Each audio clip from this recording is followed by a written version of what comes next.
Sawubona bhuti, ave ngivelelwe inkinga, ngikhulelwe nenyanga eziwu-8. Bengiphuma esibhedlela namhlanje ngoba kunento esebeleni ngaphakathi. Kwatholakala ukuthi umdlavuza webele. Ngizohlinzwa mandela.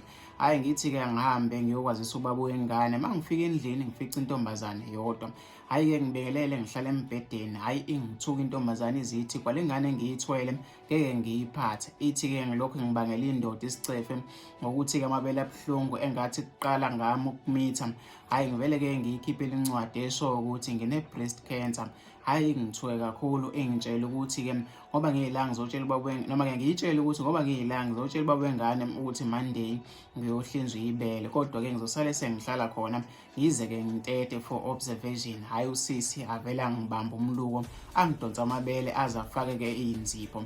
Ngizosifaka-ke isithombe kuma-comment. Hhayi-ke ngizwe obunye ubuhlungu engingakaze ngibuze kulona-ke leli bele. Hhayi ngiphelelwe amandla ngiwe mangiphaphama ngivuswe-ke unyawo esiswini. Hhayi-ke angikhahle noma-ke angikhahlele kabi kuze-ke kusize umakhelwane agcine-ke ephumile ngoba-ke kumina bese noma-ke bengingasakhoni nokuhamba ngenxa-ke yey'nhlungu esiswini. Hhayi-ke afike ubaba wengane asole mina ethi-ke bekumele ngihambe kungaze kufike-ke la. Hhayi-ke ngingathuki kakhulu ngoba-ke njalo uhlezi ezothatha isayidi le ntombi uma ngimbamba ephutheni. Ngivele ngiphume-ke ngihambe ngiye e-police station ngiyovula-ke icala banginike ifomu la-doctor.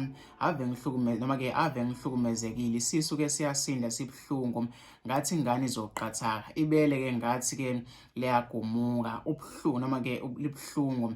I'm sure umonakalo usumkhulu kakhulu. Bengicela-ke ningibonise ngey'nyathelo okumele ngiy'thathe. Wengenza kwethu sisi-ke lo obhale kanje-ke ey'nkundleni zokuxhumana. Nange noma-ke ikhomenti yokuqala ifundeka kanje ithi-ke uhlale ethatha isayidi ley'ntombi zakhe. Oh hey inhliziyo-ke uma ingakadeli uzubuke-ke nje njengohlanya. Lapho-ke lo nkosi yami noma-ke bopha-ke lo nkosi yami bopha leyo ntombazane engingakusho nje cha iyisidomu Jehova. Yabona-ke leyo kujabulela ukuhlukumezeka komunye umuntu wesifazane ngenxa yendoda kubuya-ke sekuphindwe-ke kayishumi. Nangomunye uthi-ke hamba-ke esibhedlela noma-ke ungalisuli lelo cala noma-ke kunjani okwenzeke noma-ke wenze ngamabomu lo sisi befuna ukukulima noma-ke befuna ukulimazela ingane vele. Fisa ukuthi ngizwe uvo lwakho nombono wakho ukuthi wena ucabangani lapha emakhaya. Ahlangana lapha kwi-comment section.